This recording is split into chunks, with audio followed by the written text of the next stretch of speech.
If lines are single segmented objects connecting to points, then polylines are line segments in a connected sequence created as a single object. That means that they are lines or even arcs with multiple vertices. Polylines are great for drawing contour lines, wire diagrams, piping drawings, extrusion profiles, pathways, or closed objects. So when a polyline is closed, it means that there is no real beginning or end. It's called a polygon, essentially, or a many-sided shape. Now, you can create a polyline with several different commands. P-line or pline command, the rectangle command, which is the rectangle command. It's actually a polyline, not a rectangle object. You can use the polygon command, the donut command, the boundary command, and the rev cloud. It's a revision cloud for marking up drawings with. Most of the time, though, you're going to use p-line or pline. That's the most common used command to create a polyline with. And we'll talk about some of the other options in later sections.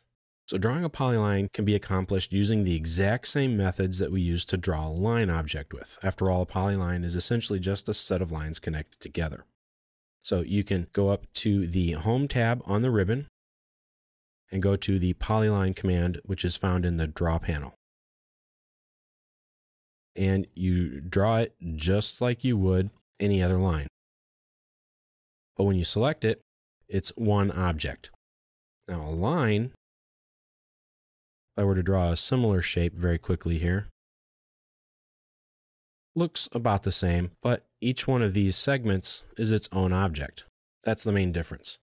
And that's really cool because you can do a lot of different things with a polyline, but a line gives you more control of the individual segments. So it just depends on what you need to draw. Now, you can draw a polyline or pline, as they're often called, because you enter the pline command, or P-L-I-N-E, or p-line. You can draw them using coordinates, relative coordinates, polar coordinates, length, etc., just like we did with the line command. One difference, though, is that plines can also be drawn as arcs. Now, you can switch between a line to an arc to a line while drawing a polyline. Let me show you. So if we start the polyline command, you can just type in p-line on your command line, or use the shortcut key, which is just PL. Pick your first point, and then your second point, there's your line. Now if you have options, remember there are always options for a lot of commands. Now if I click on the arc, I'm now drawing an arc. And it just continues on. Now these arcs, if you draw them in sequence, will be sinuous or tangent. They'll be tangent to the first arc that was drawn. Now, if you want to draw a line, you just type in L or you pick line on the command line option.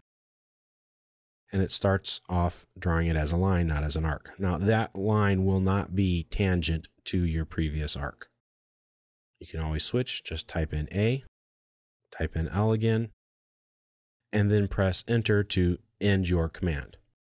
After you draw a polyline, you can use the polyline edit or the pedit command, P-E-D-I-T, p-edit.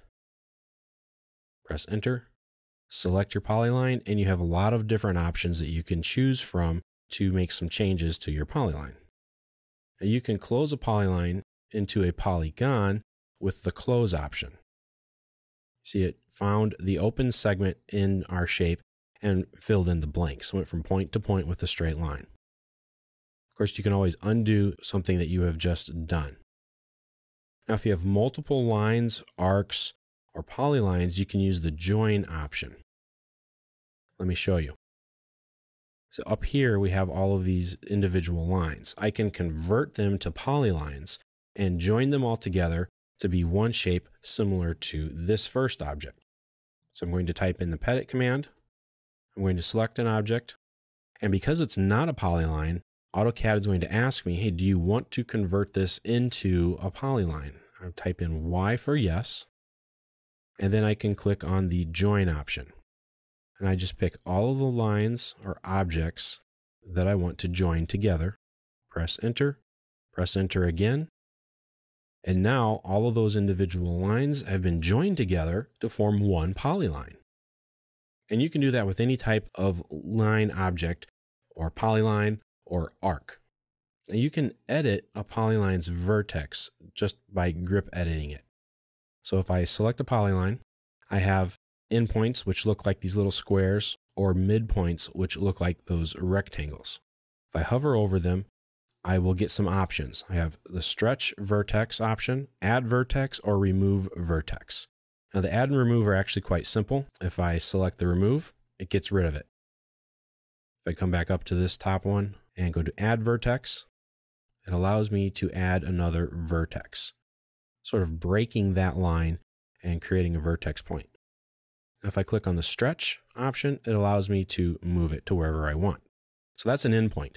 If I go to a midpoint, I essentially have the same options. I can stretch it, which allows me to move it, and wherever it's connected to is going to move with it relatively. I can add a vertex, just like that, or I can convert to arc. That will change it to an arc, and I just define the radius by moving my mouse. Now the arc's midpoint is exactly the same, except it allows me to convert it back to a line. So if I pick that midpoint, it's a move. If I just pick the vertex, it's a move or stretch. But if I hover over it and click add vertex, I can at any time. Now it's the same way regardless of what type of polyline that it is. You can add a vertex right to this center arc, and it kind of creates two different arcs, which is kind of cool. You can get some very interesting shapes created very quickly. I can quickly stretch and change and edit these shapes and make some fantastic designs. Polylines are created the same way that lines are created, so you can go back to that section and see how you would draw a line, but it has a lot more options to it, a little bit more versatility, and it creates closed objects which you can use to find things like area of that shape, etc.